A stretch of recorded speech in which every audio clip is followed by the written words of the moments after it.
Se vienen retos muy importantes y tal vez, solo tal vez, con mucho respeto para otros diputados, para la otra generación, para la otra camada, tal vez las decisiones más importantes de este sexenio de la Cuarta Transformación, de este sexenio del gobierno de Andrés Manuel López Obrador.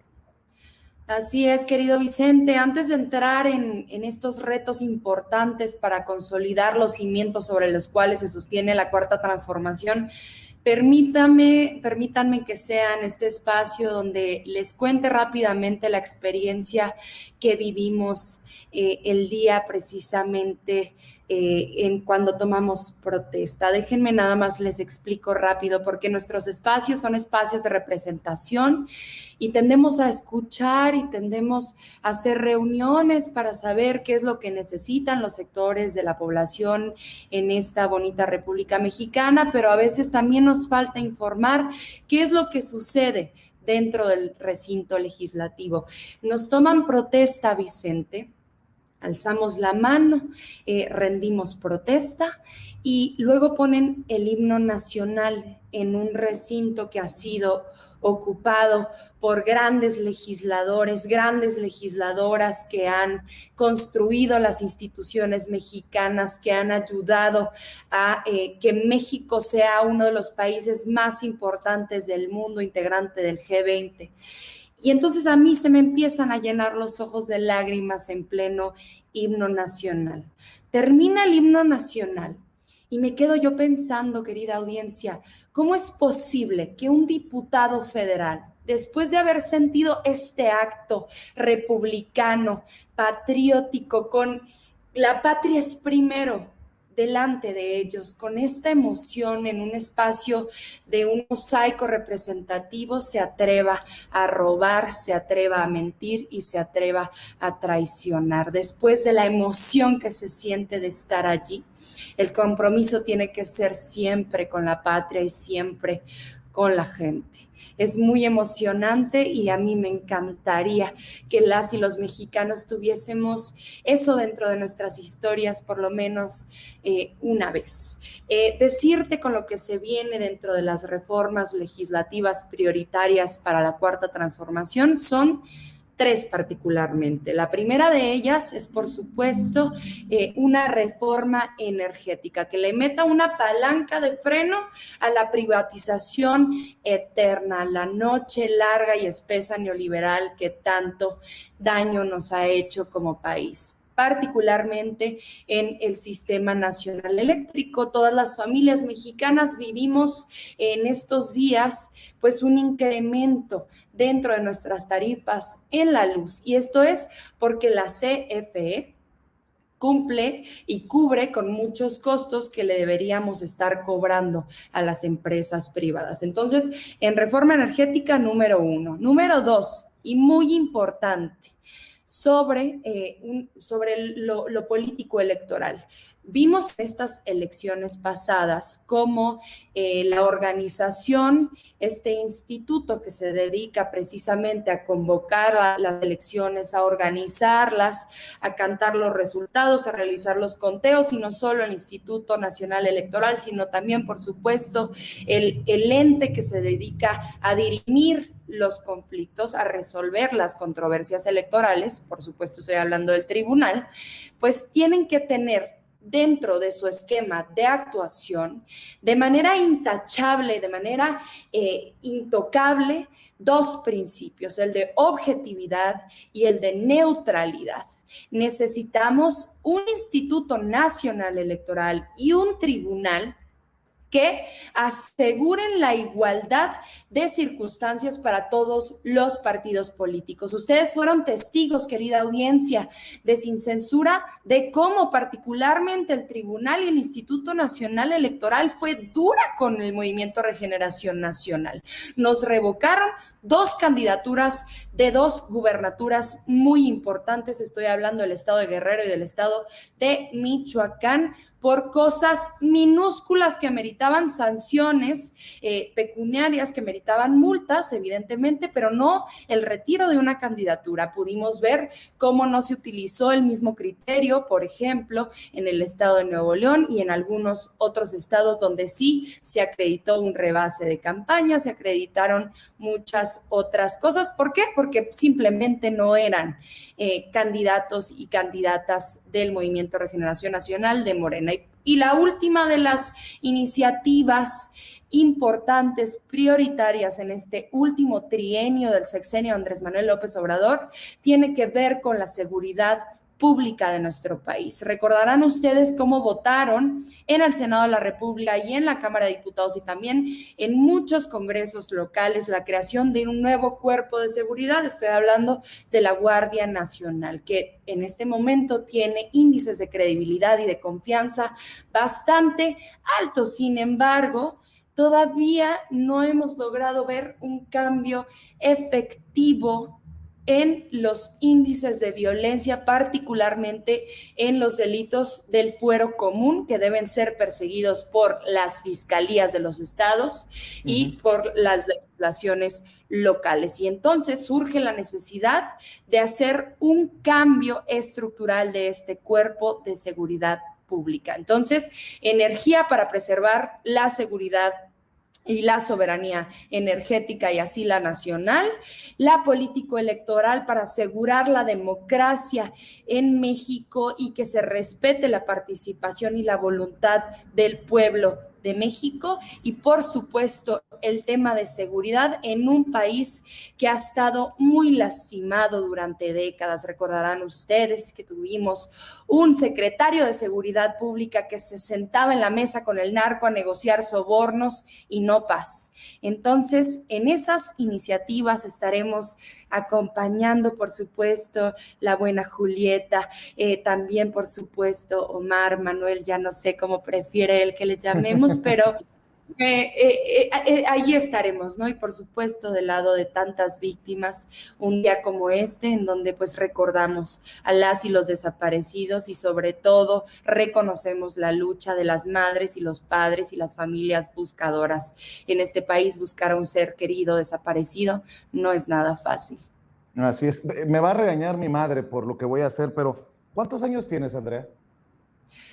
Tengo 24, Vicente, a mucha honra. 24 años.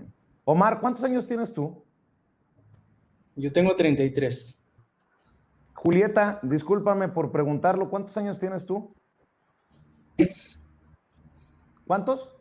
26 años, 26 primaveras. 24, 33, 26.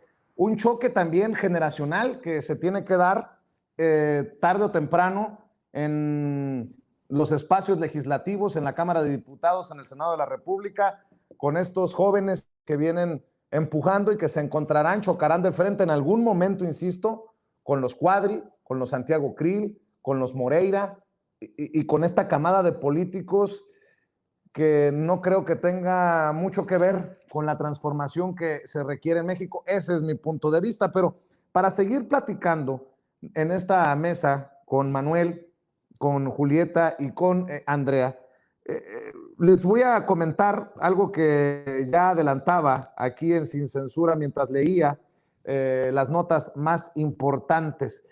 Nacho Mier le va a dar un balance al presidente Andrés Manuel López Obrador.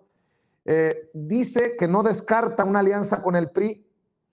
Reiteró que la prioridad para su bancada es la aprobación del presupuesto, las iniciativas de reforma constitucional de la industria eléctrica, la Guardia Nacional y la reforma político-electoral. También sacar los dictámenes de la ley secundaria para la revocación de mandato. Dado que no se cuenta con la mayoría calificada para sacar las reformas constitucionales, no descartó el coordinador de la bancada de los diputados de Morena en la Cámara Baja sumar al PRI, partido que el primer mandatario propuso cuando recién pasó la elección. Y cito: vamos a los consensos para lograr tener los votos necesarios y sacar adelante las reformas constitucionales todas, con aquellos que quieran la transformación de México. El PT es un aliado nuestro. Hablaremos con los otros partidos que, conforme a su declaración de principios, su programa de acción, el PRI es un partido de la socialdemocracia y se acerca mucho. Entendiendo a tanto malandro que hemos exhibido del PRI y entendiendo pues a impresentables como Ochoa Reza, como el propio Moreira, que va a ser el presidente de la Junta de Coordinación Política. ¿Cómo ves tú, por ejemplo, esta posibilidad de alianza, Julieta? ¿Se escucha? Ahí te escucho. Perfecto. Bueno, en primer lugar, hacer un antecedente, decir, Morena y los partidos de la Cuarta Transformación en sí mismos nunca han tenido una mayoría constitucional. Por lo tanto, están obligados y estamos obligados a que se presenten los proyectos, a los compromisos que Morena hizo, en primer lugar, con el pueblo de México y con el compromiso que busca la causa, la Cuarta Transformación, y fortalecerla, lograrla y profundizarla necesariamente requiere que para casos concretos y para reformas específicas, que seguramente lo serán, estas que bien ilustró mi compañera Andrea, será necesario contar con votos de la oposición. Recordar también que la legislatura anterior, en esta que está ya concluyendo, para lograr este efecto, pues se sumaron a ciertas iniciativas algunos legisladores y legisladoras para que pudieran ser una realidad, como lo requiere así el número de votos para reformas constitucionales. En este sentido, pues cualquier legislador o legisladora que esté a favor y que esté dispuesto a colaborar en algunas reformas para que la transformación de México sea posible, será bienvenido y bienvenida, porque el principal objetivo de esta legislatura es el beneficio del pueblo de México. Nada más déjame preguntarte nuevamente, Julieta, ¿qué piensas de la posibilidad de una alianza con el PRI? Una alianza con el PRI no es el objetivo que se está planteando de forma genérica, sino es la alianza de las y los legisladores para que se puedan hacer la aprobación de ciertas reformas en específico, ya sea con cualquier partido que así quisiera colaborar con nosotros en la aprobación de estas reformas, pues será bienvenido para este proyecto de nación. No es en sí una alianza con el Partido Revolucionario Institucional, sino con las y los legisladores que quieran sumarse a que las reformas que buscan y que van a consolidar la transformación de México, pues vuelvan a ser una realidad. ¿Tú cómo ves esta posibilidad, Manuel? Pues es que el tema es que una cosa es la política afuera, cuando eres partido político, luchas por los cargos de responsabilidad en el gobierno, en el legislativo, y otra cosa es ya cuando estás dentro, tomas protesta y representas a la nación en su conjunto, ¿no? No eres un legislador para solamente tu distrito o tu circunscripción.